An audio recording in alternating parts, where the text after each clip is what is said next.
बिस्मिल्लाहिर्रहमानिर्रहीम, अस्सलाम वालेकुम, सुबह खैर। आप देख रहे हैं एक्सप्रेसो, मैं हूं हिना आदिल और मैं हूं अली अनिक सैयद। उम्मीद आप खैर आफियत से होंगे, जहां भी होंगे हिफाजत से होंगे। जनाब, मौसम की सबसे पहले बात करते हैं। लाहौर में तो मौसम अभी बहुत शानदार है, लेकिन कराची वालों की फिक्र हो रही है। कराची वाले इस वक्त बहुत शदीद मौसम एक्सपीरियंस कर रहे हैं।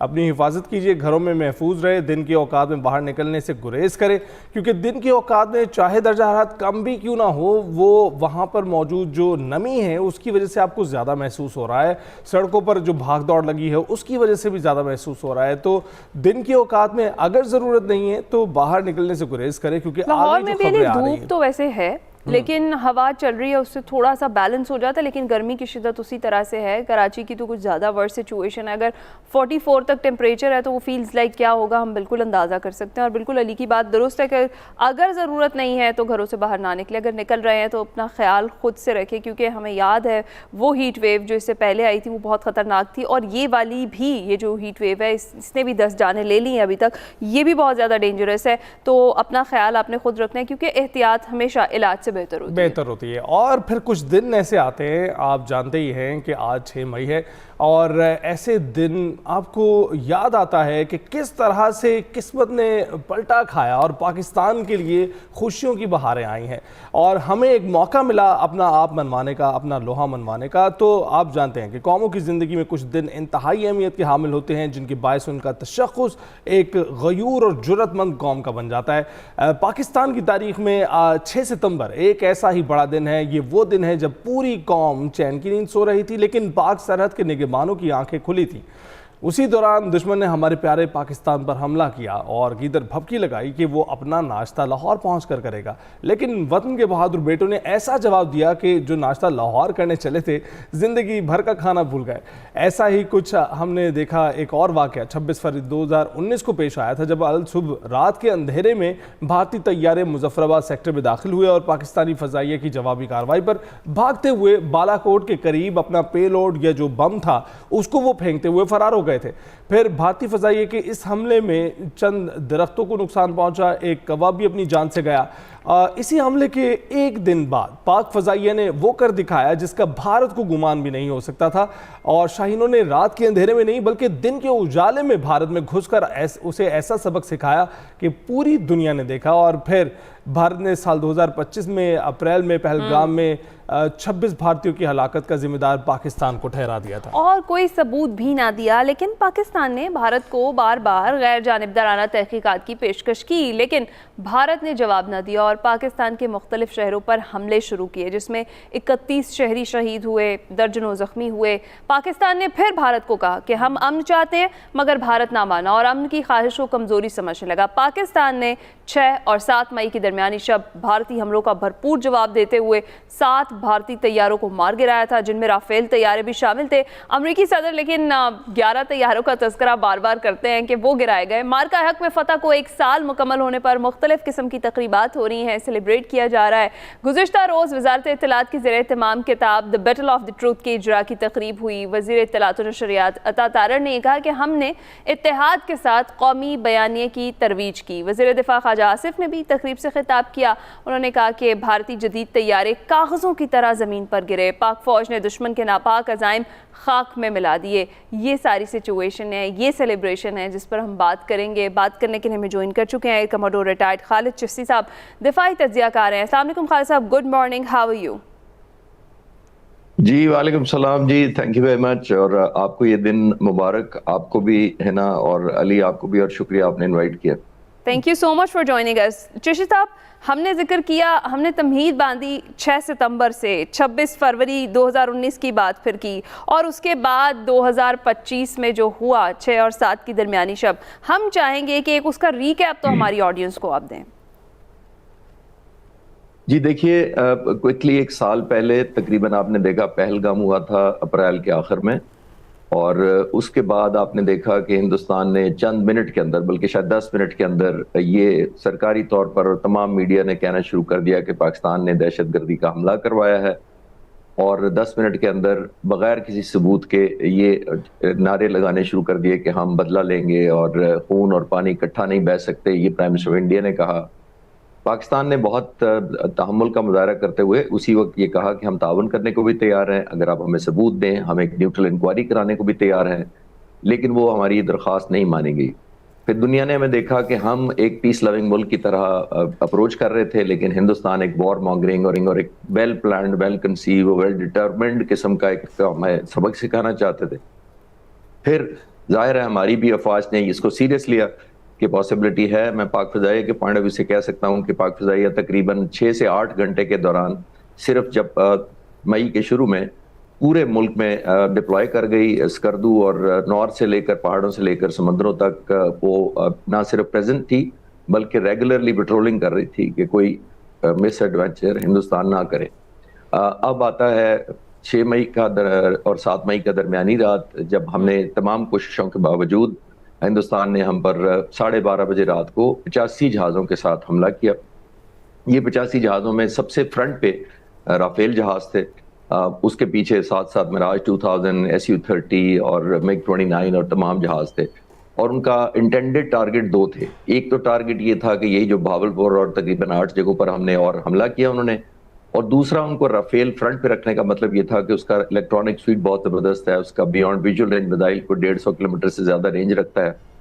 तो उनका मकसद था कि वो पेनिट्रेट करेंगे मिराज अब इन जहाज़ों के साथ, और फिर जो पाकिस्तानी हवाई जहाज़ यहाँ से एयरबोर्न होंगे एज एन इंटरसेप्टर, उनको ज़ाहिर है निशाना बनाएंगे, और पहली रात ही जाकर दुनिया को ये बताने में कामयाब होंगे कि हमने खुदा न खास्ता जहाज़ भी मार दिए हैं, और हमने बदला भी ले लिया है, और हमने भावलपुर और टेररिस्ट के कैंप्स भी तबाह कर दिए। लेकिन दूसरी तरफ यहाँ पे भी बेस्ट मैंने जितनी सर्विस मेरी थी उस दौरान भी, और जब से हमने जंगें लड़ी हैं 1965, 71 और फिर कारगिल से लेकर, पाकिस्तान की मुसल्लह अफवाज में खासतौर पर पाकिस्तान आर्मी और पाक फ़िज़ाइया के अंदर बेहतरीन सिनर्जी और कोऑर्डिनेशन थी। पहले से रिस्पांस क्लियर था कि अगर आया तो हमने एक प्रोहिबिटिव कॉस्ट इम्पोज करनी है। ये भी तय था कि हम दुश्मन को एक न्यू नॉर्मल नहीं बनाने देंगे। अगर उसने ऐसी कोई कोशिश की, जो आपने बाद में देखा कि उन्होंने, प्राइम मिनिस्टर ने कहा कि हमने तो दहशतगर्दों को हमला किया, इंडियन प्राइम मिनिस्टर ने कहा, और इन्होंने हम ही पर हमला कर दिया। वो इससे जाहिर होता है कि वो एक न्यू नॉर्मल हमारे लिए बनाना चाहते थे कि जब मर्जी होगी जज, ज्यूरी, एग्जीक्यूशन वो खुद ही करेंगे, यानी उनका फैसला होगा कि किसको वो दहशतगर्द समझते हैं। और अगर वो ना होता तो हम में से किसी पर भी कल को हमला हो जाता, वो समझते थे कि दहशतगर्द का घर है तो हमने वो तबाह कर दिया। तो हमने एक न्यू नॉर्मल नहीं बनने देना था। तो उसी वक्त जो जहाज हवारे में हमारे अल्हम्दुलिल्लाह 5 मिनट के अंदर, क्योंकि शाहीन अलर्ट थे, 42 जहाज हवा में रवाना हुए, और इनका मिशन डिफेंड करना था ओरिजिनली, यानी कि डिफेंसिव मिशन था बाय नेचर, कि हमने आने नहीं देना अपनी सरहद के अंदर और कोई बमबारी नहीं करने देनी। लेकिन उनको पता था हमारे रिस्पांस का, उन्होंने स्टैंड ऑफ वेपन्स वहीं से फायर किए, बगैर हमारी सरहद में दाखिल हुए। लेकिन यहाँ पर पाक फ़िज़ाइया क्योंकि ना सिर्फ अलर्ट थी बल्कि इनके सरबराह जो पाक फ़िज़ाइया के चीफ मार्शल ज़हीर अहमद बाबर सिद्धू, वो तकरीबन 20 दिन से ऑपरेशन रूम में थे, वो घर ही नहीं गए थे। उन्होंने इस डिफेंसिव मिशन को जब ये देखा कि वेपन्स लॉन्च कर दिए गए हैं, तो उन्होंने इसी डिफेंसिव मिशन को ऑफेंसिव मिशन में कन्वर्ट करने का हुक्म दिया, और उन्होंने कहा कि जो पनिशमेंट किसी वेपन की पेनिट्रेट करे या जहाज पेनिट्रेट करे, हमारा रिस्पांस और कॉस्ट जो हिंदुस्तान ने देनी है वो एक ही होगी। जब उन्होंने ये देखा कि वेपन्स फायर किए गए हैं और जहाज बच के जाना चाहते हैं और कुछ जहाज आना चाहते हैं सिर्फ शूटिंग के लिए, तो उन्होंने कहा कि कोई भी जहाज जो है वो बच कर ना जाए जिसने बाउंड ड्रॉप किए। उस वक्त फिर पाक फ़िज़ाइया ने इसको डिफेंसिव मिशन को ऑफेंसिव कन्वर्ट किया। ये यूनिक है, ये नहीं होता आमतौर पर, क्योंकि हम फाइटर पायलट्स को बताया जाता है कि जो आपका डिफेंसिव नौयत का मिशन है वो डिफेंसिव होता है, ऑफेंसिव अलग एक ब्रीफिंग होती है, उसका एक अलग प्रोफाइल होता है। तो इसी मिशन को कन्वर्ट कर दिया गया, और फिर आपने देखा तारीख का हिस्सा कि आसमानों में, जरा विजुलाइज करें, रात को 12:30 बजे 125 जहाज, BBC और CNN ने भी कंफर्म किया कि रात को 12:30 बजे जो एक दूसरे को देख नहीं रहे, डिजिटली देख रहे हैं, फिजिकली नहीं देख रहे, फिर ये मुकाबला हुआ।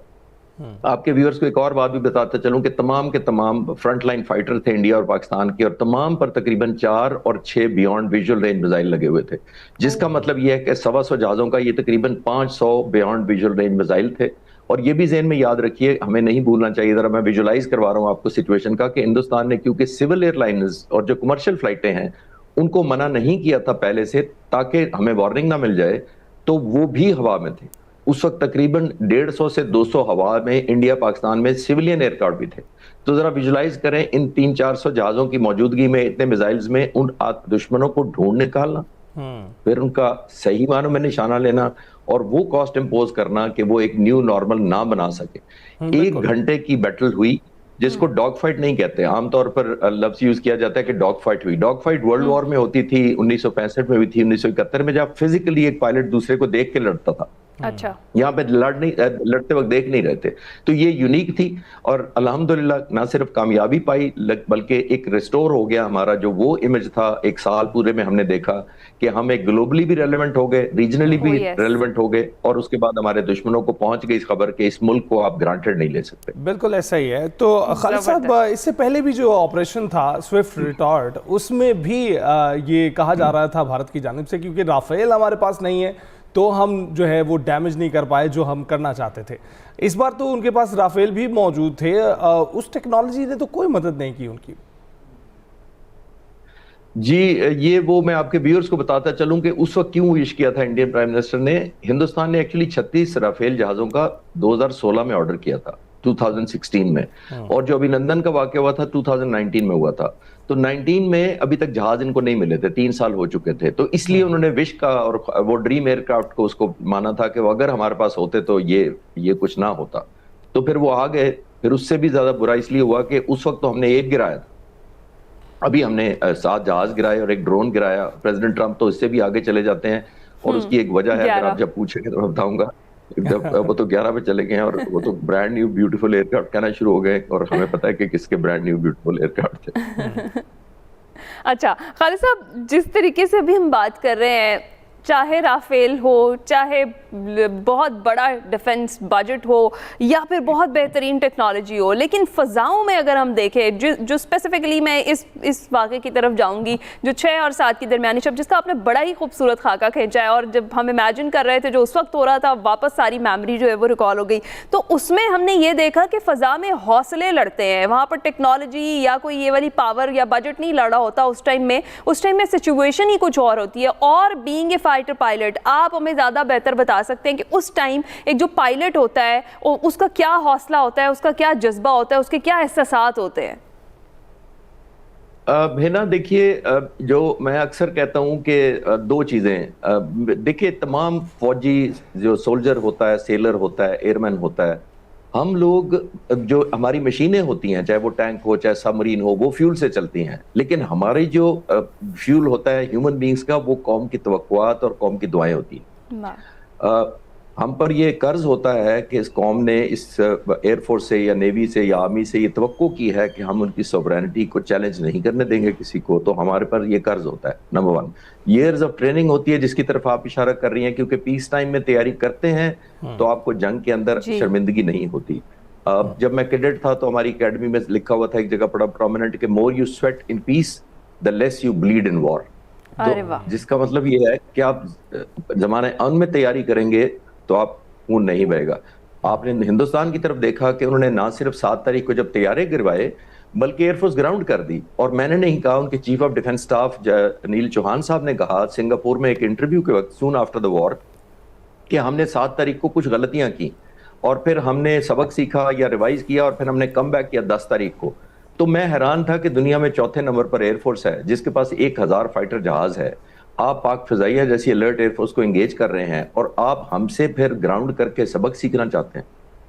तो ये तमाम के तमाम जो आपने लर्निंग करनी होती है, ये आप पीस टाइम में करते हैं। आप जंग शुरू करके वो भी पाक फिजाइया जैसी एयरफोर्स को जो हाईएस्ट अलर्ट है, कॉम्बैट रेडी है, बैटल टेस्टेड है, उसके पायलट्स को आप एंगेज करके और एयर डिफेंस कंट्रोलर्स को और वेपन कंट्रोलर को एंगेज करके आप अपने लिए सबक हासिल करना चाहते हैं, तो ये बहुत महंगा सौदा है। ये इंडियन लोगों को कह रहे हैं खालिद साहब, ये जो आपकी बात है, इसी को अगर आगे ले जाया जाए तो ये अमेरिकन थिंक टैंक्स भी हैं, वो भी अक्सर यही बात करते हुए सुनाई देते हैं कि पीस टाइम्स कोई नहीं होते हैं, ये सिर्फ वही टाइम होता है जब हर कोई रीलोड कर रहा होता है। तो अभी की जो सिचुएशन है, इसमें पाकिस्तान का किरदार इस वक्त भी बहुत मुस्बत जा रहा है, तो उसके ऊपर आप क्या कहेंगे? रात को फिर एक ब्रेक थ्रू ये मिला कि जो ऑपरेशन शुरू किया गया था अमेरिका की जानिब से, उसको रोक दिया गया है, उसके बारे में क्या कहेंगे? अली, मैं अक्सर लोगों को कहता हूं कि देखिए, जब आप इस तरह की फतह हासिल करते हैं तो victory has value, then value gives you power, and then power talks to power. वाह। सादा लफ्जों में, जब आप जीतते हैं जंग तो आपको कदर, आपकी वक़्त, आपकी हैसियत में इजाफा होता है। जब आप वो करते हैं तो फिर दुनिया आपको ताकतवर मानती है। फिर दूसरे ताकतवर आपसे बात करना चाहते हैं, चाहे वो प्रेसिडेंट ट्रंप हो या कोई और मुल्क हो। आपको कोई भी ताकत खैरात में नहीं देता, ये आपने खुद अर्न करनी होती है, आपको एस्टेब्लिश करनी होती है। पिछले एक साल में जब हमने वो मार्का किया तो आपने देखा कि हम ना सिर्फ रीजनली स्टेबलाइज हुए, रीजनली रिकग्नाइज हुए, और दुनिया ने माना कि इस मुल्क के बगैर इस खित्ते में अमन नहीं हो सकता। अप्रैल तक चले जाइए पिछले साल, तो ये हिंदुस्तान हमें परसेप्शन देने की और दुनिया को खासतौर पर ज्यादा परसेप्शन देने की ये कोशिश कर रहा था कि ये तो मुल्क दहशतगर्द है, ये तो रेलेवेंट ही नहीं है, ये तो एक लाइबिलिटी है। तो वहां से हम इररेलेवेंट हिंदुस्तान के बकौल होते होते ना सिर्फ उस जंग के 10 दिन बाद हम मोस्ट रेलेवेंट हो गए रीजनली, लेकिन एक साल गुजरने के बाद हम मोस्ट रेलेवेंट हो गए ग्लोबली। तो ये फर्क पड़ा है और किसी ने हमें खैरात नहीं दी। और मैं पूरे एक साल से कह रहा हूं कि प्रेसिडेंट ट्रंप ने जंग नहीं रुकवाई। सारे मीडिया और सब लोग कहते हैं कि प्रेसिडेंट ट्रंप ने जंग रुकवाई। मैंने कहा कि ये प्रेसिडेंट ट्रंप ने नहीं, ये पाकिस्तान के 25 करोड़ लोगों की सपोर्ट से मुसल्लह अफवाज ने और पाक फिजाइया ने जंग रुकवाई है। अगर खुदा ना खास्ता आप एग्री करेंगे कि अगर हिंदुस्तान हम पर हावी होता तो किसी ने आके जंग भी नहीं रुकवानी थी। ये सिर्फ रुकवाई तब गई है हमारी परफॉर्मेंस पे। हमने वेस्ट के वेपन्स ऑब्सोलीट कर दिए, हमने कंसर्न पैदा कर दिया बड़ी बड़ी ताकतों के जो वेपन्स थे कि ये हम करेंगे अगर आप इस तरह के वेपन इस एरिया में भेजेंगे। और जेडी वैंस जो अभी आए हुए थे पाकिस्तान, उन्होंने 9 मई को जब कॉन्फ्लिक्ट हो चुका था, हमने जहाज मार दिए थे, तो उनका बयान है, उन्होंने कहा था हम किसी की साइड पर नहीं है दोनों तरफ से। जी बिल्कुल, वी रिमेंबर दैट। अच्छा खालिद साहब, इसके साथ ही हमें ट्रंप का भी बयान याद है। सदर ट्रंप ने भी ये कहा था कि ये दोनों बड़ी देर से लड़ते आ रहे हैं और ये अपना मैटर खुद ही सॉल्व कर लेंगे। लेकिन फिर जब उसके बाद जो हमारी परफॉर्मेंस रही इस वॉर के अंदर, मैं तो यही कहूँगी जिस बुलंद हौसले से हम लड़े हैं पूरी दुनिया ने देखा। और उसके बाद से ही सदर ट्रंप मेरा ख्याल है फ़ैन हो गए हमारे फील्ड मार्शल के, और उस वक्त से अब तक आज का दिन है कि वो उनका नाम लेकर उनकी पज़िराई करते हैं, उनकी तारीफ़ करते हैं कि डेफिनेटली उनकी सरपरस्ती में ये जो जीत हुई पाकिस्तान की ये काबिल तहसीन थी। और उसके बाद फिर जो सिफारती सतह पर पाकिस्तान का जो कामयाब, जो हमने कहा कि जो स्ट्रेटजी रही, ख़ास तौर पर ग्लोबली हमें रिकग्नाइज़ किया गया इसी एक साल के दौरान और अब भी, तो इस पर आप क्या कहेंगे कि ये एक ऐसी सिचुएशन थी जिसके अंदर हमारी बर्री, बहरी और फ़ज़ाइया जो तीनों फोर्सेज हैं वो फील्ड मार्शल की क़यादत में सब अलर्ट थी और सब ने मिलकर इस वॉर में कंट्रीब्यूट किया। और उसके बाद ही मेरा ख्याल है कि वो जो बात आप कर रहे हैं कि फिर पावर से पावर ने बात करना शुरू की और हमें रिकग्निशन मिली ग्लोबली। देखिए है ना, मैंने पहले भी अर्ज किया कि प्रेसिडेंट ट्रंप ने तो कुछ दिन पहले कहा था कि ये हजारों साल से लड़ते आए हैं, ये खुद ही अपने मसले हल कर लेंगे। प्रेसिडेंट ट्रंप इतने रेलेवेंट थे या इररेलेवेंट थे या कंसर्न थे इस सारी जो यहाँ पे डेवलपमेंट हो रही थी। तो यही मैंने अर्ज किया पिछले सवाल के जवाब में कि फिर दुनिया ने आपको देखा, हमारी जो सिनर्जी थी इस वक्त, मैंने जैसे अर्ज किया कि फोर्सेस की, वो बेमिसाल थी। आमतौर पर इस तरह की इंटीग्रेशन, इस लेवल की कोऑर्डिनेशन और सपोर्ट या इंटेलिजेंस शेयरिंग नहीं होती। इस दफा बहुत हाईएस्ट लेवल तक पॉसिबली ना सिर्फ फोर्सेस में सिनर्जी थी बल्कि इफेक्ट बेस्ड भी बहुत अच्छा हमने डिसीजन मेकिंग की थी कि हमने क्या इफेक्ट है। जैसे चिश्ती साहब, फतेह फायर किए गए थे, हमने इस पर बात करना जरूरी है और हम उम्मीद करते हैं कि आने वाली जो 3-4 दिन है जब हम सेलिब्रेट करें आप हमारे साथ ही होंगे। बहुत बहुत शुक्रिया हमसे गुफ्तगू करने के लिए। इस वक्त आपको ले चलते हैं। वेलकम बैक टू एक्सप्रेसो जी। हम ब्रेक पर जाने से पहले याद कर रहे थे पाकिस्तान की जो तारीखी फतह है जो एक साल कबल हमें मिली थी, उस पर हम बात भी कर रहे थे। गुफ्तगू का सिलसिला आगे बढ़ाते हैं। हमें ज्वाइन कर चुके हैं ब्रिगेडियर रिटायर्ड मसूद अहमद खान साहब, दिफाई तज्जिया कार हैं। अस्सलाम वालेकुम ब्रिगेडियर साहब, thank you so much for joining us. सबसे पहले हम जिस तरह से आज याद कर रहे हैं अपनी उन कामयाबियों को और ख़ास तौर पर जो 6 और 7 मई की दरमियानी शब में हुआ उसको हम याद कर रहे हैं। आप कैसे देखते हैं उस वाक़े के बाद, उस जीत के बाद पाकिस्तान का क्या मकाम है और ग्लोबली कैसे हमें रिकॉग्नाइज किया गया है?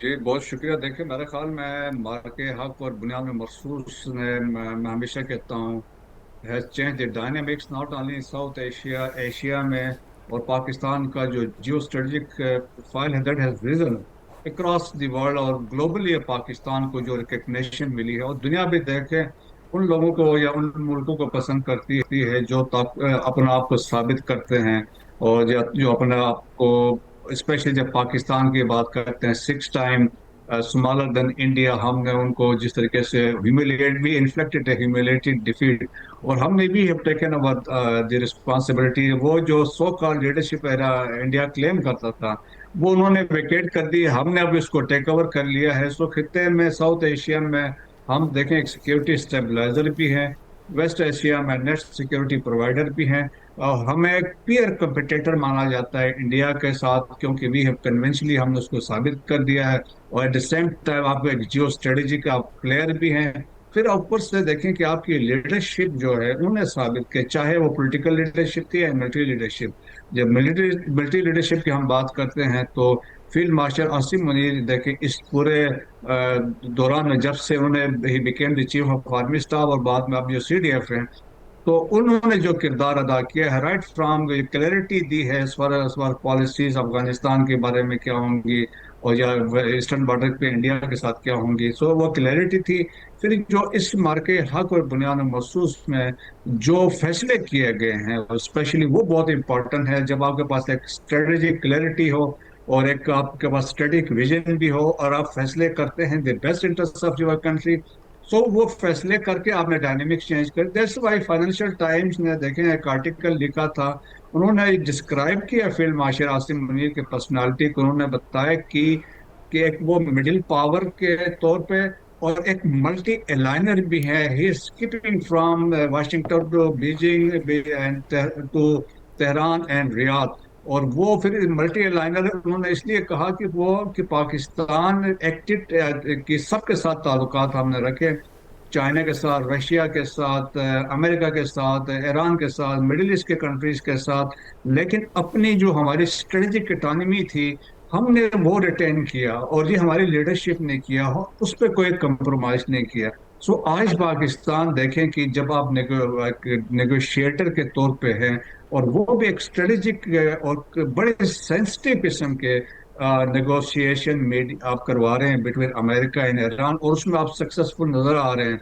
और जिस तरीके से आपकी बात सुनी जा रही है, प्रेसिडेंट ट्रम्प जिस तरह आपको बिल्कुल। सुन रहे हैं और स्पेशली वो मेंशन करते हैं, और आप देखें फील्ड मार्शल आसिम मुनीर वही बस इंस्ट्रूमेंटल 7 और 8 अप्रैल को जो सीज फायर करवाया, फिर अगेन पाकिस्तान के रिक्वेस्ट पे cease fire was extended indefinite period. और जो कल की डेवलपमेंट हुई है आप देख लें, अगेन जो पास आया है प्रोजेक्ट फ्रीडम में, अगेन उन्होंने कहा पाकिस्तान के रिक्वेस्ट में। सो दैट इज दी, आप समझ लें कि पाकिस्तान का वो रोल है कि जिससे खिते में टेंशन भी कम करवा रहे हैं और एक एग्रीमेंट की तरफ जा रहे हैं। सो मेरा ख्याल में मार्के हक और बुनियाद महसूस ने वो करके दिखाया। लेकिन मोस्ट इम्पोर्टेंटली देखिए, कल कोर कमांडर्स कॉन्फ्रेंस में ये बात की गई कि जो जब तक अवाम अफवाज के साथ ना हो तो ये कामयाबियां मुमकिन नहीं होती है। जिस तरह कौम अफवाज पाकिस्तान के साथ मार्के हक और बुनियाद महसूस में खड़ी रही, तो वाज़ेह मैसेज अभी भी इंडिया को दिया है कि हम अब पाकिस्तानी कौम की मदद से हम तैयारी की बिल्कुल। हालत में हैं। आप जब मर्जी एडवेंचर करके देख लें।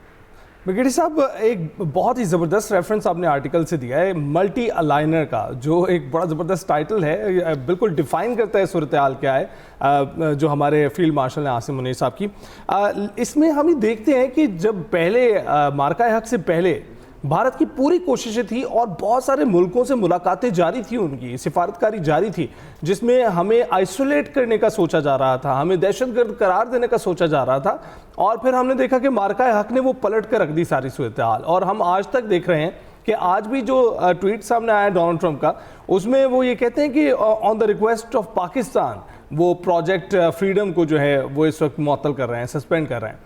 तो ये जो एक बड़ी ब्रेक थ्रू मिली थी पाकिस्तान को, ये किस तरह से मिली? जी, मेरे ख्याल में देखें कि एक तो जब से वो पाकिस्तान को कामयाबियां मिल रही है तो इंडिया में तो कोहराम बर्पा है, और जिस तरीके से वहाँ शोर है, और वो समझते हैं कि वो हमें आइसोलेट करने आए थे, खुद आइसोलेट हो गए हैं और खुद साइड लाइन पे चले गए हैं। और फिर आप देखें कि अब उनसे कोई बात नहीं कर रहे। सो हम ये कह सकते हैं बजा तौर पे, we defeated India militarily, politically, diplomatically, हमने वो साबित करके दिखाया। और दैट्स व्हाई आप देखें ना कि पाकिस्तान की क्रेडिबिलिटी, आप देखें ना कॉन्फिडेंस क्या है पाकिस्तान, अमेरिका का कॉन्फिडेंस आप पे है, जी। ईरान का कॉन्फिडेंस आप पे है, वो कहते हैं भाई पाकिस्तान ही बातचीत करवाएगा। सऊदी अरब का और GCC कंट्रीज का कॉन्फिडेंस आप पे है। सऊदीज ने भी कहा है कि पाकिस्तान बहुत अच्छा काम कर रहा है नेगोशिएशंस के लिए। फिर इंटरनेशनल कम्युनिटी, जिस तरह आपने देखे प्राइम मिनिस्टर को काले आती रही हैं, तो पाकिस्तान ने डायनेमिक्स, इसलिए मैंने कहा कि पाकिस्तान के 79 ईयर्स में वो कुछ अभी हुआ है जो पहले होना चाहिए था। ट्रू। सो मेरा ख्याल में फर्क क्या है कि जब आप फैसले करेंगे, फैसले होते हैं, मुश्किल होते हैं फैसले करना, और होता यह है कि जब फैसले जब आप करें, जब वाइल इट इज हैपनिंग, जब आप डिसीजन लेते हैं तो वो बहुत मैटर राइट। करता है। और मेरे ख्याल में जो फैसले हुए हैं वो पाकिस्तान के इंटरेस्ट में हुआ है। बिल्कुल पाकिस्तान आज बिल्कुल बिल्कुल। माशाल्लाह बगीर साहब दुरुस्त फरमा रहे हैं, वक्त की किल्लत है, इतनी महदूद हमने आपसे गुफ्तगू की, आपका बहुत बहुत शुक्रिया। आने वाले दिनों में मजीद इस पर आपसे ज़रूर गुफ्तगू करेंगे। अभी छोटी सी ब्रेक पर जाते हैं।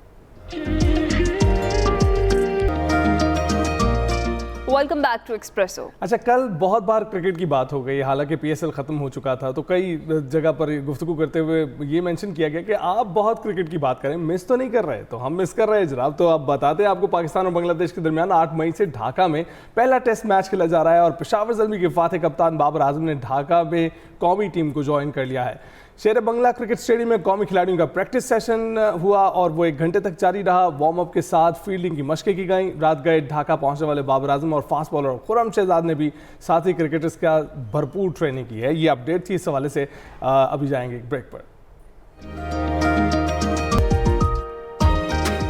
प्रोग्राम के दूसरे हिस्से में खुशामदीद, और इस हिस्से में बहुत कुछ है बात करने के लिए, लेकिन पहले मार्का हक की बात करना बहुत ज़रूरी है, क्योंकि ये वो चीज़ें होती हैं जो आपकी शान बढ़ाती हैं, आपकी आन में इजाफा होता है और एक खुशी मिलती है, एक प्राइड मिलती है जो कहीं खो गई थी। और जब भी पाकिस्तान का जिक्र होता था, ऐसी चीज़ों के साथ ही होता था जिस पर आपको फ़ख्र महसूस नहीं होता था। तो जनाब, अब मार्का हक आपके पास है, फ़ख्र महसूस कीजिए। पूरी अक़वाम आलम में इस वक्त आप पर तवज्जो दिए हुए हैं और आपकी रिक्वेस्ट पर जंगें रुक रही हैं, आपकी रिक्वेस्ट पर जो है इस वक्त ऑपरेशन रुक रहे हैं, तो वाकई फ़ख्र की बात है। तो इस वक्त हमारे साथ मौजूद हैं आमिर इलियास राना साहब, सीनियर तजज़ियाकार हैं। बहुत बहुत शुक्रिया आमिर साहब हमें ज्वाइन करने के लिए, मार्का हक पर बात करने के लिए। जी बिल्कुल, देखें, मार्का हक ने ही तो जो बात की, किस अंदाज से पाकिस्तान दुनिया में अव्वल पे मौजूद है। हमारी अलग सुबह और शाम में अमेरिका की सदर ट्रंप ने कहा कि पाकिस्तान और दीगर ममालिक के कहने पे हमने जो ऑपरेशन शुरू किया था जहाज़ों को निकालने का आबनाए हुर्मुज़ से, वो हमने रोक दिया है और हमें उम्मीद हो गई है कि एक डील होगी। तो ये पाकिस्तान का वो किरदार है जिसके सदर ट्रंप बिल्कुल रितबुल लिसान हैं, मोतरफ हैं, और मुसलसल 10 मई के बाद से लेके अब एक 10 मई और आ रही है, हमारी 1 साल हो रहा है। तो मोदी साहब को चुप लग गई है पूरे साल से, कहीं नहीं बोलने जोगे रहे, वो जंग के बारे में बात ही नहीं करते। और जो कोई एक आधी दफ़ा उन्होंने, उनके वज़ीर ख़ारजा ने बात की तो बेशर्मों वाली बात की, और इंडियन कांग्रेस ने ही उनको मुंह तोड़ जवाब दिया कि आप यूक्रेन में क्या लेने गए थे, जब उन्होंने पाकिस्तान पे तज़ीक़ आमेज़ जुमले कसे थे। तो ये वो पाकिस्तान की जीत है जिसके बारे में पाकिस्तान को नारे मारने की ज़रूरत ही नहीं, दुनिया मार रही है नारे। बिल्कुल। अच्छा आमिर साहब, हम बात करते हैं, इसको दोबारा से रिकॉल कर रहे हैं सुबह से हम मेमोरीज़ को, जिस तरीके से हमारी बर्री, बहरी और फ़ज़ाई तीनों फोर्सेस ने मिलकर हमारे जो फील्ड मार्शल हैं उनकी क़यादत में, हमारे वज़ीर आज़म की क़यादत में ये जो पूरा मार्का हक था, जो ऑपरेशन बुनियानुल मरसूस था, उसमें कारकर्दगी दिखाई। और उसके बाद पूरी दुनिया मुतरफ़ है पाकिस्तान के किरदार की, डिप्लोमेसी की जो अब सिचुएशन चल रही है। इम्पॉर्टेंटली ज़रा बात करते हैं कि उस वॉर सिचुएशन में जो हमारे मीडिया का रोल रहा, उससे आगाज़ करते हैं गुफ्तगू का। जिस तरीके से, जितनी रिस्पॉन्सिबिलिटी से हमारे मीडिया ने खबरें और अपडेट्स पहुंचाई बनिस्बत वो जो हमारा दुश्मन मुल्क है उसके मीडिया के, उस पर क्या कमेंट करेंगे आप? देखिए, जब ये जंग शुरू हो रही थी, मैं बिल्कुल अच्छी तरह, मुझे याद है इन दिनों में, जाहिर है कि वो पहलगाम तो चूंकि 22 अप्रैल से ड्रामा शुरू कर दिया था, तो हमने उस वक्त कुछ डिजिटल पे भी एक्सप्रेस के की बातचीत कि हम किस तरह घुस के मारेंगे। और फिर हमने, जाहिर है हमारी अफवाज की तरफ से हमें ब्रीफिंग थी, कोई घर से तो नहीं कोई ब्रीफिंग लेके आ जाता, प्रॉपर हमें बताया गया था। और मैंने पहली दफ़ा जंग से 2 दिन पहले बच्चों को बिठा के अपने बताया कि हम इस तरीके से मारेंगे जब जंग होगी, जब जवाब देंगे हमारे ड्रोन्स पे, इंडिया के हर शहर का जहाँ जहाँ हमने हमला करना है, नक्शा पूरा हमने डाल दिया हुआ है कि बटन दबेगा, जिस तरह आप वीडियो फिल्मों में देखते हैं उस तरह हम इन्हें मारेंगे। तो अल्हम्दुलिल्लाह पाकिस्तान ने बिल्कुल उसी तरह मारा, क्योंकि हमारे पास सच्चाई थी।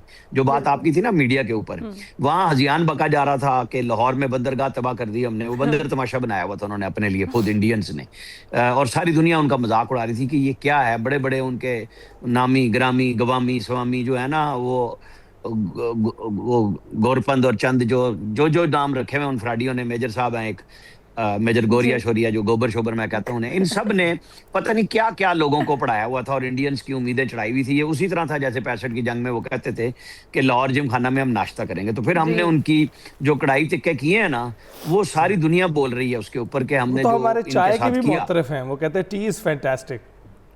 वो तो हमने पिलाई थी ना और भेज दिया था। तो इस दफा हमने जाए बगैर, इन्होंने तो कोशिश की मिसाइल मारे, पहले हमला करने की कोशिश की, हमने त्यारे गिरा दिए। त्यारे गिराने के बाद उनका ख्याल था कि इसराइली ड्रोनों के जरिए हम कोई बहुत ज्यादा गेम डाल देंगे।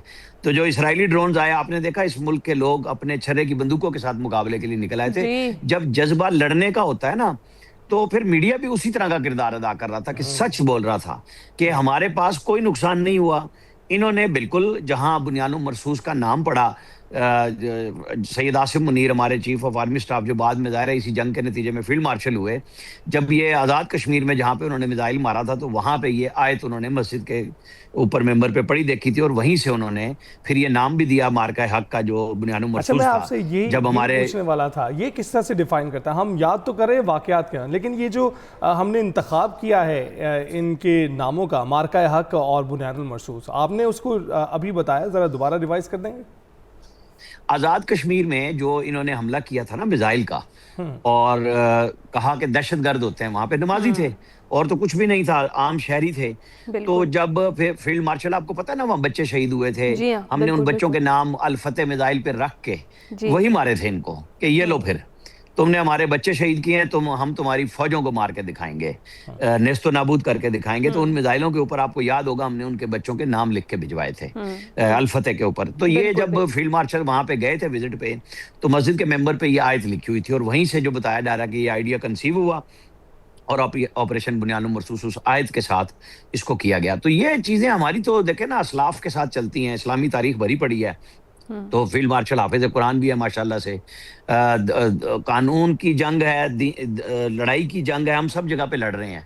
हमने डिप्लोमेसी में लड़ाई लड़ी, हमारे लोगों ने जब दुनिया भर को ब्रीफ किया, और पहलगाम के हवाले से इंडिया ने 200 डिप्लोमेट्स को बिठाया, और फिर न्यूयॉर्क टाइम्स से उन्होंने बात करते हुए डिप्लोमेट्स ने कहा कि ये तो झूठ था, ये तो पुरानी कहानी सुना रहे थे, हमें तो कोई ऐसी बात नहीं लगी, क्योंकि दुनिया समझ चुकी थी कि रात दहशतगर्दी एक्सपोर्ट कर रहा है। जब ऑस्ट्रेलियन वजीर आजम ने इनके बंदों को निकाला था, आपको पता है, जस्टिस ट्रूडन ने, फिर अमेरिका, बरतानिया, ऑस्ट्रेलिया, सब जगहों से राह की दहशतगर्दी की एक्सपोर्ट हुई। तो वरना ये आप देख रहे हैं ना, अभी कुलभूषण यादव को तो किसी ने कंडेम ही नहीं किया था कि हमने बलूचिस्तान से पकड़ा जो हमारे पास मौजूद है। अभिनंदन को तो हमने उतार के फिर इनको वापस भेजा था। तो ये जो फिर मीडिया की वार थी ना, पाकिस्तान की मुसल्लह अफवाज ने सच के साथ दिया, अपने लोगों को सही ब्रीफ किया कि हम कहाँ खड़े हैं, हम किस तरह करेंगे। आप देखें ना कि वो तो खड़े थे 250 मील पे जाके, पाकिस्तान के पास जो है ना मिसाइल है 150 किलोमीटर का, और हमने साइबर वारफेयर से उसको ऐसा कनेक्ट किया कि फिर 250 किलोमीटर PPL E-15 ने जाके मारा है ना उनको, जब राफेल। और आमिर साहब, फिर उनको समझ नहीं आई। इसी टेक्नोलॉजी, इसी सब चीज़ों के साथ जिस तरह से हम बात कर रहे थे कि उनका डिफेंस बजट क्या है, उनके पास कौन सी टेक्नोलॉजीज़ हैं, जो अटैक पर हमने किया, उनका S-400 सिस्टम जिस तरीके से तबाह कर दिया, उनके ग्रिड्स पर जिस तरीके से साइबर अटैक्स हुए, और वो सब कुछ हमारे कंट्रोल में था। लेकिन मीनवाइल एक और चीज़, उन्होंने हमारे सिविलियंस को अटैक किया था और उनको निशाना बनाया था। लेकिन पाकिस्तान ने जो वॉर सिचुएशन है उसके अंदर भी जो जंगी उसूल है उनको मद्देनजर रखा, और किसी भी सिविलियन को टारगेट नहीं किया गया इस सारे ऑपरेशन में, इस सारी वॉर में। इस पर क्या कहेंगे?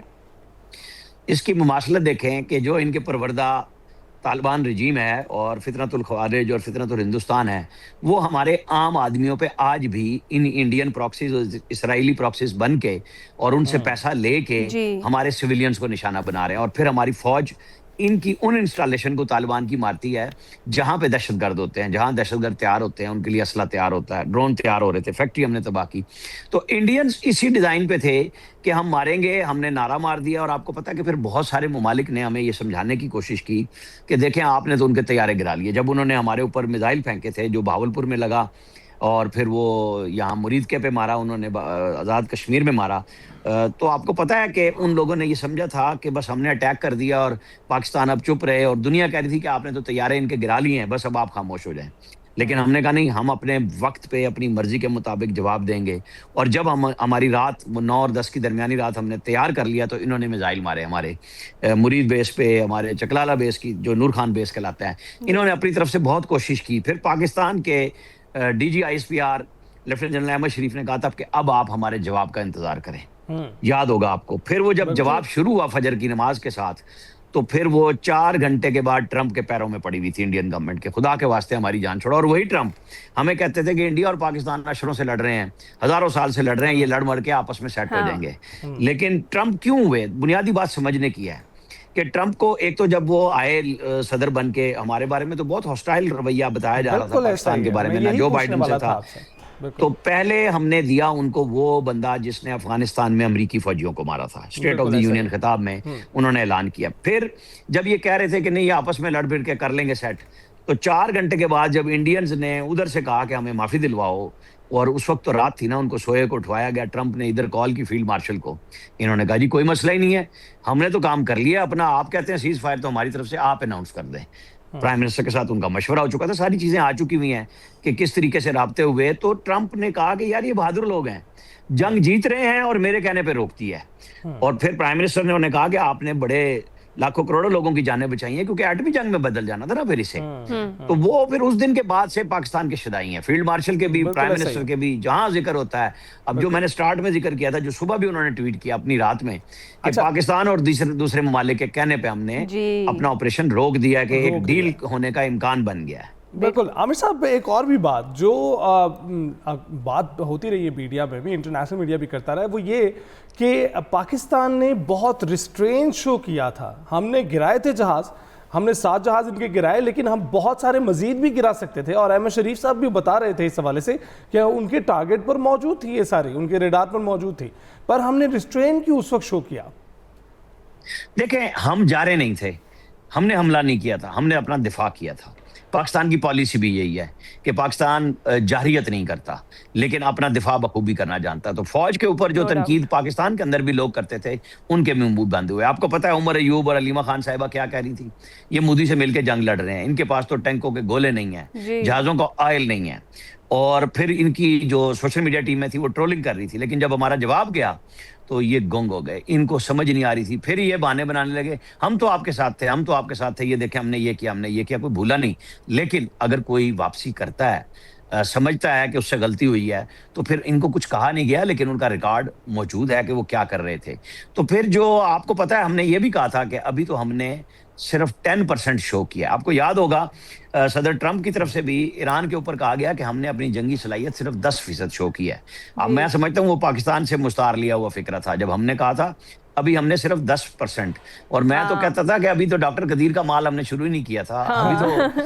अभी तो हमारे NDU के मिसाइल चले थे सिर्फ, कदीर खान लेबोरेटरीज के तो शुरू भी नहीं हुए थे काम। तो उससे पहले इंडिया भाग चुका हुआ था। हमने S-400 देखे ना जो गिराया, वो एक ऐसा मतलब मुहैयरुल अकुल वाकया था कि जो दर्जनों तैयारों को गिराने के काबिल था, इतना कीमती था। और हमारे एक JF थंडर पायलट जो गए हैं, अपनी शहादत लिख के चले गए कि जी ठीक है हमारी ये वसीयत है, और उन्होंने जाके उसको गिरा दिया।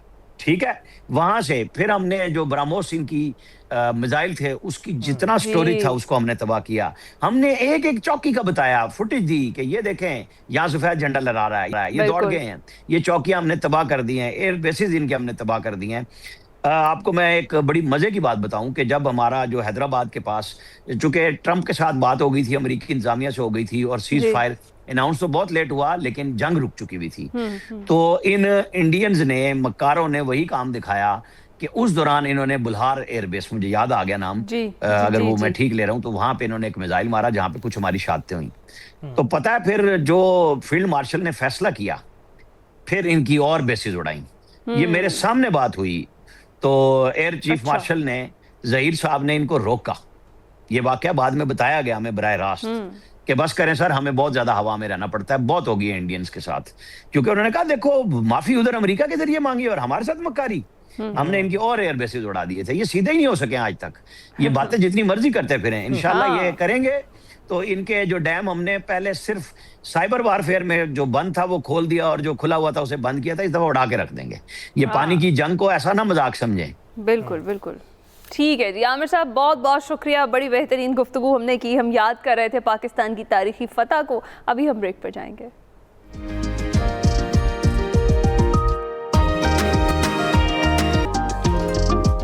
Welcome back to Expresso. जनाब, अब बात करते हैं हॉर्स बैक आर्चरी की, जिसमें पाकिस्तानी टैलेंट जगमगा रहा है। जी हाँ, Pakistan horse back archery team की उसवा मरजान नियाजी ने अहम एजाज़ अपने नाम कर लिया। इंडोनेशिया के खिलाफ पहले बैनुल-अक़वामी इवेंट में तीसरी पोजीशन हासिल करने वाली उसवा टॉप रैंक खिलाड़ी बन गई हैं। पाकिस्तान हॉर्समैनशिप एसोसिएशन की जानिब से जारी करदा हॉर्स बैक आर्चरी दर्जाबंदी में उसवा मरजान नियाजी पहले नंबर पर पहुँच गई हैं। उनके टारगेट पॉइंट्स की तादाद 68 है और मेंस और वेमेंस की ओवरऑल रैंकिंग में भी उसवा 5वें नंबर पर आ गई हैं। बासलाहियत उसवा मरजान नियाजी के वालिद भी इस खेल में पहले ही अपनी अहलियत का जो लोहा है वो मनवा चुके हैं, उसमें कामयाब रही हैं और बाप बेटी ने चांदबाग इक्वेस्ट्रियन स्कूल में इंडोनेशिया के खिलाफ मुकाबलों में एक साथ मुल्क की नुमाइंदगी भी की। मजीद उसवा मरजान हमारे साथ मौजूद है, उनसे बात करते हैं। अस्सलाम वालेकुम उसवा, गुड मॉर्निंग, कैसी हैं आप?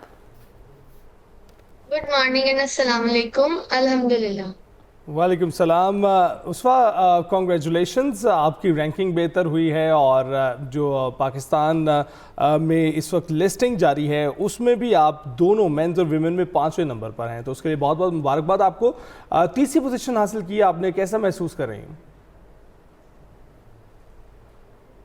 Can you repeat? मैं ये जानना चाहता हूँ कि पोजीशन हासिल करने पर आप कैसा फील कर रही हैं?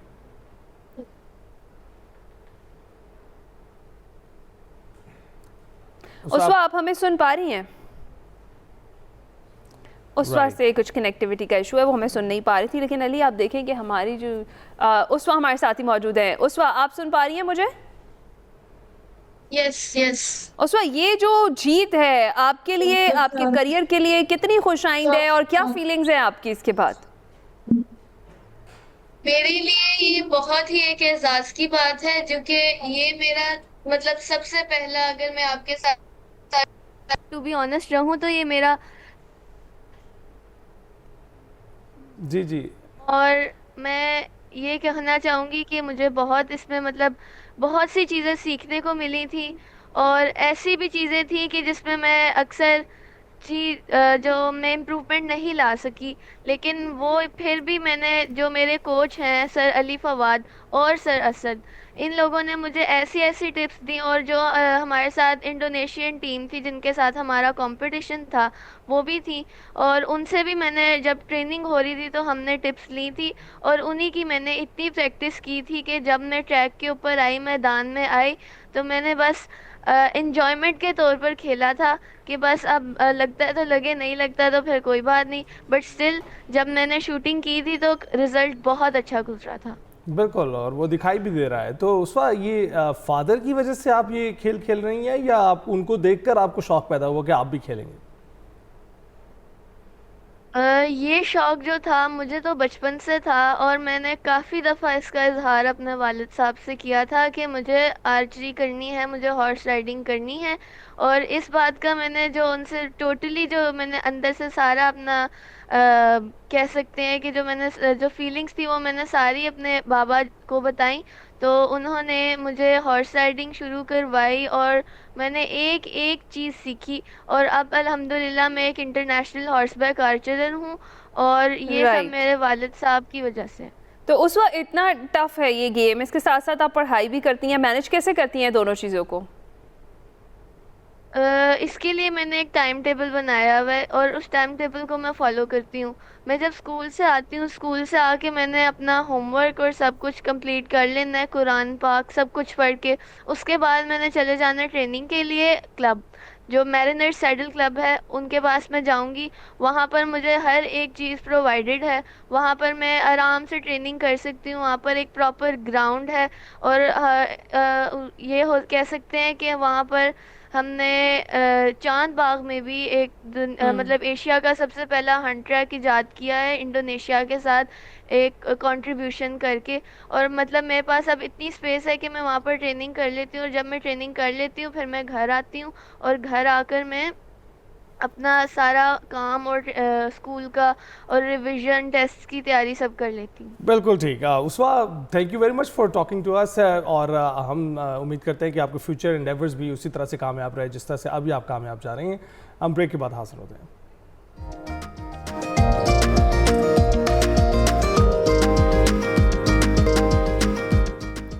और अब आप देखिए सेगमेंट माइंड मैटर्स, और हमें दीजिए इजाज़त, मुलाकात होगी कल। अल्लाह हाफ़िज़।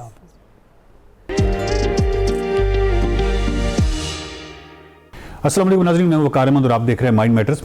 डायबिटीज़ के हवाले से बात करनी है क्योंकि पाकिस्तान जो है वो दुनिया का तीसरा मुल्क है जिसमें, यानी दुनिया का तीसरा बड़ा मुल्क है। तीसरा इस हवाले से कि तकरीबन 3.5 करोड़ अफराद जो हैं वो डायबिटीज़ के शिकार हैं।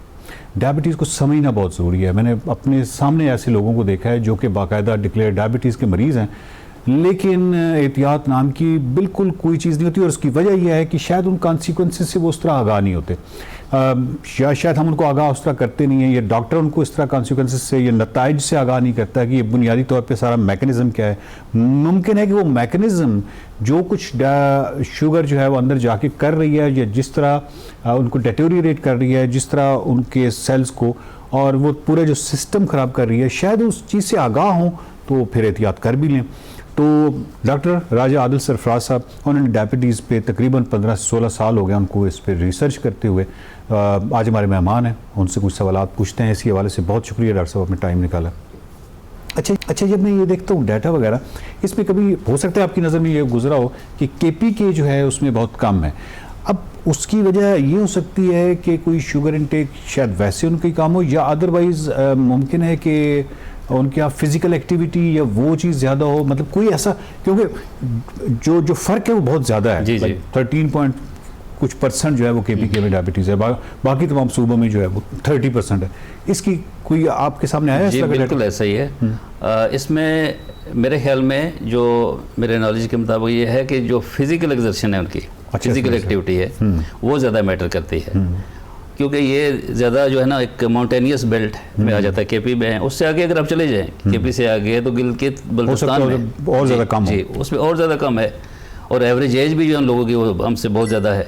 तो डायबिटीज़ के हवाले से ये बताइए कि हमारे यहाँ जो अमूमी तौर पे ये वाला रवैया है कि आपको मालूम है, डॉक्टर ने बता दिया है, अब आप डिक्लेयर्ड हैं, यानी इस हवाले से कि आपको डायबिटीज़ है, लेकिन आपके सामने हलवा आया है, कोई भी चीज़ आई है तो वो खा लिया, और उसके बाद एक हमारे यहाँ ये भी राय पाई जाती है कि कोई बात नहीं, ऊपर से दवाई खा लेंगे तो ठीक हो जाएंगे। जी, इसके बारे में बताइए कि ये इस मिथ को या इसको कैसे ठीक किया जाए। जी बिल्कुल सही फरमाया आपने, चूँकि बहुत बड़ी जो कम्युनिटी है ना वो अपने टेस्ट बर्ड्स के लिए खाती है, ठीक है, और ज़रूरत से बहुत ज़्यादा खाती है, ठीक है।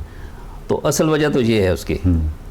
और दूसरा जो है, आपने कहा कि मेडिकेशन लेके ये समझते हैं जी कि अब सब कुछ ठीक हो जाएगा, तो ऐसा नहीं होता, क्योंकि जो चीज़ आप ले रहे हैं, मतलब ओवर ईटिंग में ख़ास कर, ठीक है, तो उसमें ये होता है कि अब डायबिटीज़ के मैकेनिज़्म को अगर हम समझने की कोशिश करें तो उसमें यह है कि जो ही आप यानी एक नवाला भी मुंह में लेते हैं तो right from our oral cavity, हमारे माउथ से जो है ना कार्बोहाइड्रेट्स जो है वो ब्रेक डाउन का शुरू हो जाता है। ठीक है। साइमल्टेनियसली आपका जो पेनक्रियाज है, चूँकि उसका एक अलाइड जो कंपोनेंट है वो इंसुलिन, वो पेनक्रियाज से रिलीज़ होना शुरू हो जाता है। जितने कार्बोहाइड्रेट्स आपके जिस्म में जा रहे हैं उसी प्रोपोर्शन से इंसुलिन बनना शुरू हो जाएगी, और फिर उसके बाद आपका ब्लड आपकी फूड को स्टमक से लेके ग्लूकोज की फॉर्म में, तो वो अपना सफ़र शुरू कर देता है तमाम बॉडी सेल्स की तरफ। उसके साथ साथ जो इंसुलिन ट्रेवल कर रही होती है। अब क्या होता है कि जब एक्सेसिव इंसुलिन, एक्सेसिव कार्ब्स, मतलब जो हम सलसल हमारी बॉडी में वो सर्कुलेट करते रहते हैं, तो हमारे सेल्स जो हैं वो आहिस्ता आहिस्ता इनसेंसिटिव होना शुरू हो जाते हैं उनकी तरफ। उससे क्या होता है कि अब चूँकि इंसुलिन के बगैर सेल्स किसी भी कार्बोहाइड्रेट कंटेंट को अपने अंदर ऑब्जॉर्व नहीं करते, वो ऑब्जॉर्व होगा, दूसरा कंपोनेंट ऑक्सीजन होता है। अब ये कार्बोहाइड्रेट और ऑक्सीजन दोनों के अंदर बायोकेमिकल रिएक्शन होता है, जिसके नतीजे में जो है वाटर, कार्बन डाइऑक्साइड ये दोबारा उसमें कन्वर्ट हो जाता है, जो कि पौधों में बना था। जी बिल्कुल ठीक। यानी पानी और कार्बन डाइऑक्साइड से आपकी खुराक बनी है, उसी में जाके वो रिवर्स हो जाती है, प्लस जो एनर्जी उसने वहाँ से किसी सनलाइट के फॉर्म में वो आपको दे देती है, ठीक है, जो कि हमारी फिजिकल एक्टिविटीज़ के लिए काम आती है। सेल के अंदर जो ATP जिसको, जी जी ठीक है। तो अब जो है ना, मतलब ओवर ईटिंग की वजह से आहिस्ता आहिस्ता जो इनसेंसिटिविटी आती है, उससे ये होता है कि अब इंसुलिन तो बन रही है, आपके उस सारे सिस्टम में, सर्कुलेशन में आ रही है, लेकिन आपके ब्लड सेल्स और आपके मसल सेल्स जो है वो उसको एक्सेप्ट नहीं कर रहे, सेंस नहीं कर रहे, जिस वजह से क्या होता है कि आपका जो ग्लूकोज है जब वो सेल्स के अंदर नहीं जाएगा तो उसके पास और कोई रास्ता नहीं है कि वो खून के अंदर ही सर्कुलेट करता रहे। उस कैफियत को फिर हम ये कहते हैं कि जब वो नॉर्मल रेंज से ऊपर जाता है, यानी नॉर्मल रेंज जो है वो 80 to 125 मिलीग्राम पर डेसीलीटर है। ठीक है। तो अगर इससे कम होगी 80 से तो शुगर लो हो जाएगी आपकी, अगर आप 125 से ऊपर जाती है तो वो हायर साइड पे चली जाएगी। तो अब इसके दरमियान है तो अब नॉर्मल है। ठीक है। अगर आप इसकी शुगर आप इससे ऊपर चली जाती है तो आप डायबिटिक, प्री डायबिटिक हो जाएंगे। और अगर 200 से एक्सीड कर जाती है तो उसके बाद आप डायबिटीज़ में आ जाते हैं। तो अब उसमें यह है कि हमें जब भी ये अव्वल तो ये कोशिश ये करनी चाहिए कि ये सिचुएशन आए ही ना। ये सिचुएशन किस तरह ना है, ये इसमें एक वॉक मुसलसल जो है, यानी रोजाना जो वॉक है वो जरूरी। पहले डाइट है, ठीक है, उसके बाद वॉक है या डाइट भी कंट्रोल, फिर वॉक भी है, फिजिकल एक्सरसाइज भी है। जी जी, फिजिकल। अच्छा, इसमें डाइट में मैं थोड़ी सी ये क्लैरिटी चाहूँगा कि अब ये जो आता है कि रोटी है तो वो भी कार्ब्स है, चावल भी हैं, वो क्या इनकी इनटेक जो है इस पे भी कुछ कमी करनी चाहिए, या बेसिकली जब हम कहते हैं कि इस पे इसको मैनेज करना है तो वो मुकम्मल तौर पे जो मिठाइयाँ आती हैं, इस तरह का जो शुगर चीज़ ज़्यादा शुगरी, उन पे कंट्रोल करना? जी, ये हमारे यहाँ एक आम मिसकंसेप्शन पाई जाती है कि सिर्फ मीठा खाने से जो है ना आपकी शुगर बढ़ती है। अब जो रोटी है या चावल हैं तो उसके अंदर भी ग्लूकोज की एक बड़ी मिकदार होती है। मतलब कि जो स्टैंडर्ड एक चपाती है या आपकी एक चावल की प्लेट है तो उसके अंदर 8 से 10 चम्मच एटलीस्ट जो ग्लूकोज है उसके बराबर अमाउंट होती है। अब चाय में ले रहे हैं या किसी मीठे में ले रहे हैं तो वो तो 1 से 2 चम्मच हम लेते हैं। ठीक है। तो ये मिसकंसेप्शन है कि हमने मीठा छोड़ दिया है लेकिन हम चावल रोटी ये नहीं छोड़ रहे। तो उसको जो है ना कंट्रोल करने की ज़रूरत है। इसको हम ग्लाइसेमिक इंडेक्स बोलते हैं कि उसके अंदर ग्लूकोज इतना ज़्यादा है जिस चीज़ को हम ले रहे हैं। तो उसका फिर ये है कि फाइबर क्या लेंगे, मतलब अब जनरली हमारा ट्रेडिशनली तो हमेशा से यही होता है कि सुबह दोपहर शाम रोटी होती है, और मतलब यानी हम जो टोटल मैसेज की बात करें तो उनके अल्टरनेट फाइबर या कोई और चीज़ ऐसी क्या हो सकती है? जिसमें बहुत सारी चीज़ें हैं हमारे पास हैं। मतलब ग्रेन्स में अगर देखें तो गंदम के अलावा बहुत सारी चीज़ें हैं जो हैं आपके पास, जई है, इसके अलावा किनवा है, ज्वार है, मतलब एक लंबी लिस्ट है जिसमें आपके पास जो है ना ये सारी चीज़ें मौजूद होती हैं। तो हम अगर उसको यानी गंदम को ड्रॉप करते हैं तो आप जौ पे आ जाए। मल्टीग्रेन्स भी हो सकता है? जी, मल्टीग्रेन भी हो सकता है। उसमें लो तो हो जाती है, चाहे उसमें गंदम है, ग्लाइसेमिक इंडेक्स काफ़ी हद तक उससे लो हो जाता है। ठीक है। तो उसमें यह है कि जब आप ये नहीं करते हैं, लो ग्लाइसेमिक इंडेक्स वाली जो डाइट है वो लेना शुरू करते हैं, प्लस ये कि प्रोटीन्स, जितने भी प्रोटीन्स के सोर्स हैं जिसमें ये आपके सीरियल्स आ गए, दालें हैं, लोबिया है, चने हैं, इसके अलावा मीट की जितनी भी फार्म्स हैं, चिकन से लेके फ़िश, मटन, बीफ, ये सारे के सारे जो प्रोटीन के सोर्स हैं, ठीक है, इन चीज़ों से के लेने से आपकी शुगर नहीं बढ़ती। और सबसे ज़्यादा ख़तरनाक चीज़ जो डाइट में है, यानी जो हमने अभी लिस्ट ली है, उससे भी ज़्यादा जो है वो है junk foods and cold drinks. क्योंकि उसके अंदर बहुत ज़्यादा यानी एक इंटेंसिव किस्म की जो है ना आपकी जो शुगर है वो मौजूद होती है, और वो बड़ी तेज़ी के साथ आपके जो इंटरनल यानी ऑर्गन सिस्टम है उसको डैमेज करते हैं। उसमें जैसे मैंने शुरू में जिक्र किया था जी कि एंटीऑक्सीडेंट, वो बेसिकली इस तरह होता है कि जैसे हमारे इन्वायरमेंट में हम देखते हैं कि आयरन है, लोहे से बनी हुई कोई चीज़ भी है, तो वो आहिस्ता आहिस्ता उस पर रस्टिंग होना शुरू हो जाती है। जहाँ पे वो नमी होगी और ऑक्सीजन की मौजूदगी में, तो वो इतनी मजबूत चीज़ जो है लोहा, वो कुछ अरसे के बाद आप देखते हैं कि जंग होने के बाद वो किरची किरची हो जाता है। Same happens with our body. हमारे ऑर्गन सिस्टम में क्या होता है कि बहुत सारे जो फ्री रेडिकल्स हैं वो आपके ऑर्गन सिस्टम पे जाके अटैक करते हैं। They cause a sort of rusting over organ system. उससे क्या होता है कि वो ऑर्गन सिस्टम आपका आस्ता आस्ता अपना फंक्शन जो है उसमें कमज़ोर होता जाता है, और करते करते एक वक्त ऐसा आता है कि वो पूरे तरीके से डिटेरियोरेट हो जाता है। तो अब उसके लिए यानी इस प्रोसेस को या रस्टिंग को रोकने के लिए हमारे पास सबसे बेहतरीन जो सोल्यूशन है वो एंटीऑक्सीडेंट्स है। ठीक है, नेचुरल एंटीऑक्सीडेंट्स। ठीक है। तो वो आपकी ग्रीन वेजिटेबल्स में, इसके अलावा फ्रूट्स के अंदर, सीरियल्स के अंदर, विटामिन्स के अंदर जो है वो पाए जाते हैं। तो वो अगर आप रेगुलरली लेते रहते हैं, मतलब सैलड की एक प्लेट जस्ट आप ले लेते हैं रोज़ाना, जिसमें कम से कम आधा किलो से 3 पाउच सैलड अगर आप कंज्यूम करते हैं, तो वो एंटीऑक्सीडेंट की जो रिक्वायरमेंट है वो आपकी पूरी हो जाती है। एंटीऑक्सीडेंट की रिक्वायरमेंट पूरी हो जाती है। फाइबर भी काफ़ी, फाइबर भी है, वो भी हो जाता है। जी जी। Thank you very much doctor साहब, बहुत ज़्यादा आपने आगाही दी। कुछ स्टैट्स जो है वो हमें ये बताते हैं कि जितना ह्यूमन ने इन पिछले 100 सालों में कंजम्पशन हुई है शुगर की, जिस तरह उसने इनटेक की है, तो उसका जो कंपैरिजन वो पिछले 2000 साल से करते हैं, तो वो बड़े इंटरेस्टिंग स्टैटिस्टिक्स हैं।